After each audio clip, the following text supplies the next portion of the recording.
All right. Last week, also, UFC officially announcing that at UFC 232, there will be another featherweight female fight on the card, and it will involve Cat Zingano versus Megan Anderson. And this is notable because they've never had two female featherweight fights on the same card. They've also started to really get behind this trend of having a standby fight, a backup fight, if you will. If something happens in the main event or in a title fight, in this case, it's going to be the co-main event, and this would be that fight. Big fight for Megan Anderson, the former Invicta featherweight champion, had her debut in June against Holly Holm, lost that fight, now looking to rebound against the former Bantamweight title contender Cat Zingano. Megan Anderson joins us right now on the phone. Megan, how are you? I'm good. How are you, Ariel? I'm doing very well. So this is a second chance for you to get back on the horse, to get that first UFC win. You took some time off between, by the time this fight happens and the Holly Holm fight. Any particular reason for that? 6 months in between fights? Was not by choice. Okay.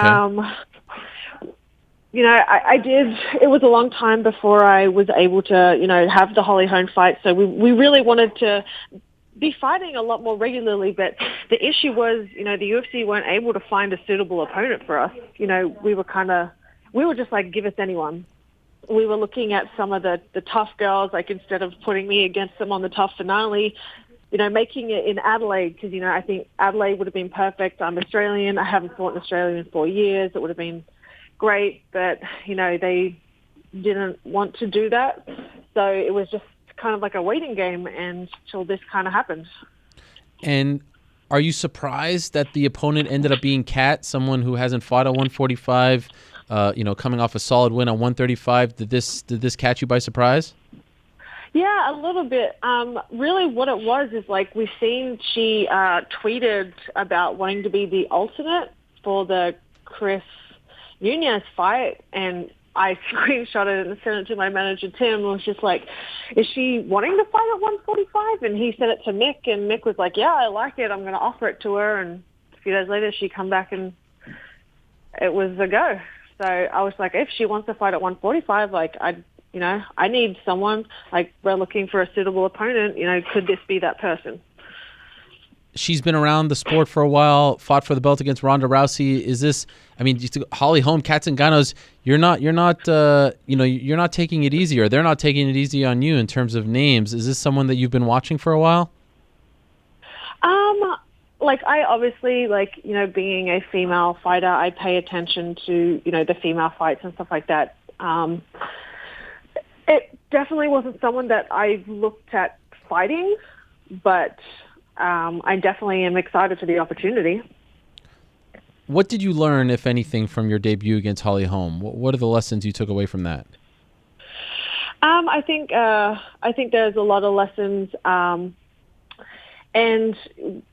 we're back to the drawing board in the gym. We're working on everything, and we're excited because from Megan, from my fight in Invicta to my fight against Holly was significantly different. And, even in the last few months, I'm a different fighter again. So, having the ability to be more active, it's really given us a great opportunity to see, where we need to improve, what's going well, all that kind of stuff. So we're in the gym training hard, and, the Megan from 6 months ago is not going to be the same fighter. Did the UFC jitters, fighting for the first time in the Octagon, fighting someone like Holly, did any of that get to you?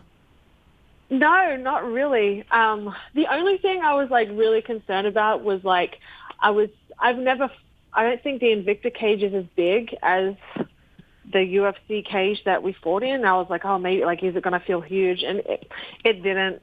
I was like, it just felt like a normal cage, and it was fine. And that was about it. I was, admittedly, it wasn't the result that we wanted, but you have to take your losses to.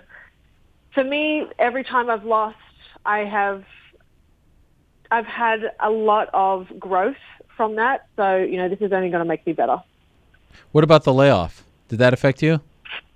No, not really. And these are all legitimate concerns. I thought about this. I thought about, am I going to have,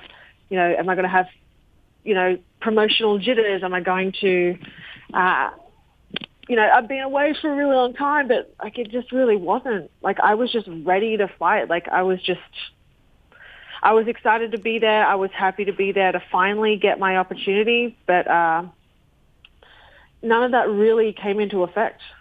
Have they told you that you guys are the quote-unquote backup fight for the co-main event? Like if something happens to Cyborg or Nunes, that one of you would slide in there? And if so, how do they decide who will be that person to slide in?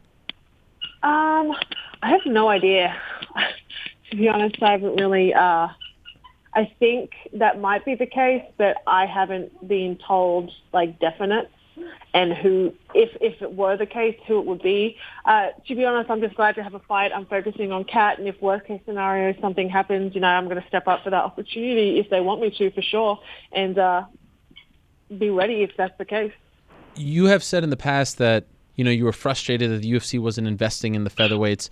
The fact that they have an Ultimate Fighter show where half the cast are featherweights, the fact that Cyborg is still around, at least for now, Nunes is going up to 145, that you guys are fighting at 145 on the same card. Do you feel like they're getting behind it a little more?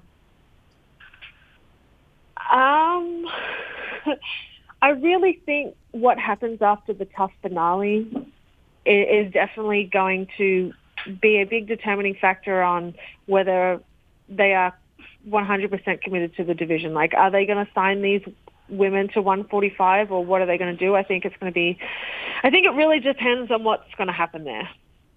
Okay. Have you been watching? No, I don't have cable. What? So, yeah. Why not? You're one of those cord cutters? No, I don't really watch much TV. I play Xbox. Really? In my spare time, yeah. You're one of those? Are you a Fortnite player?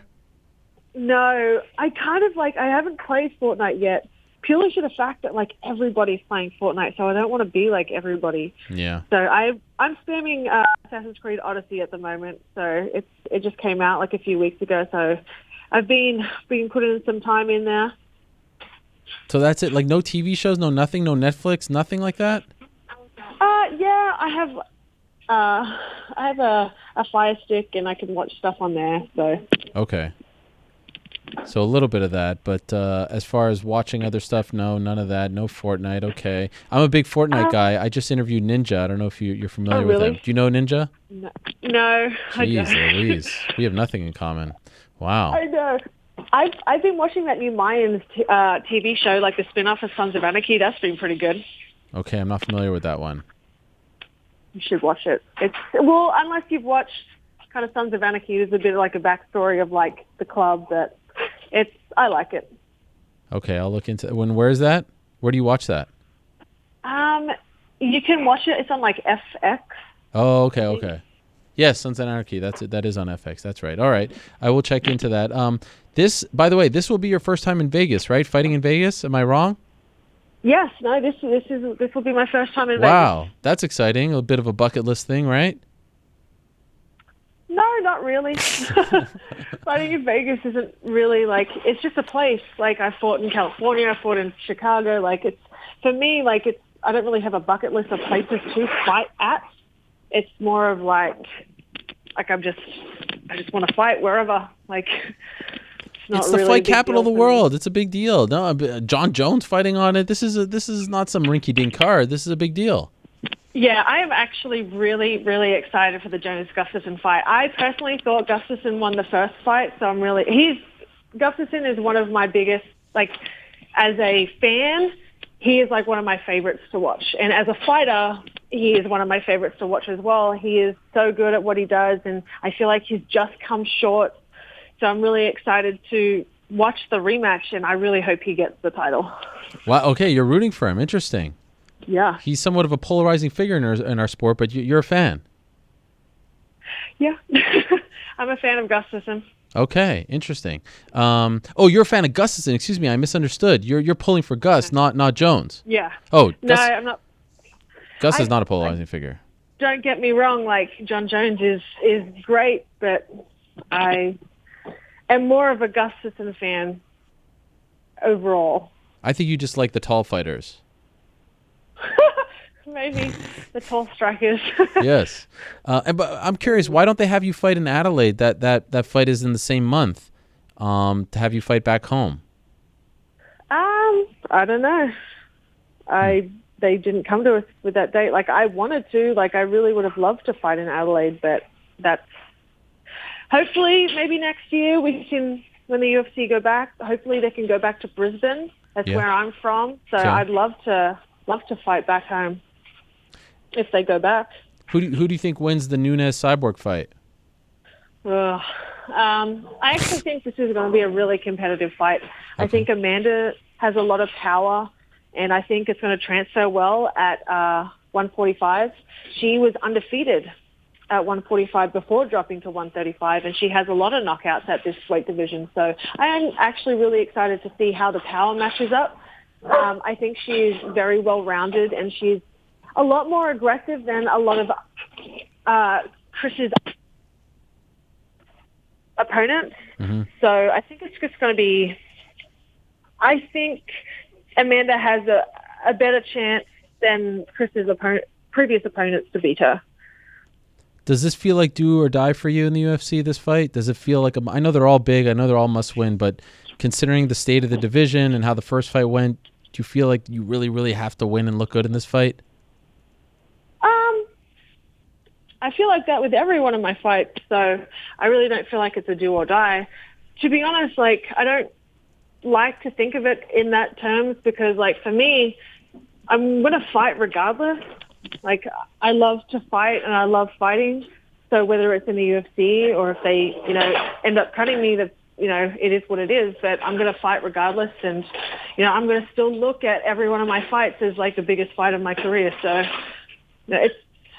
I think that puts unnecessary pressure on yourself that, we're already getting into a fist fight and having somebody else trying to punch us in the face. Like, we don't need to add extra to that. That is true. That's a good way of looking at it.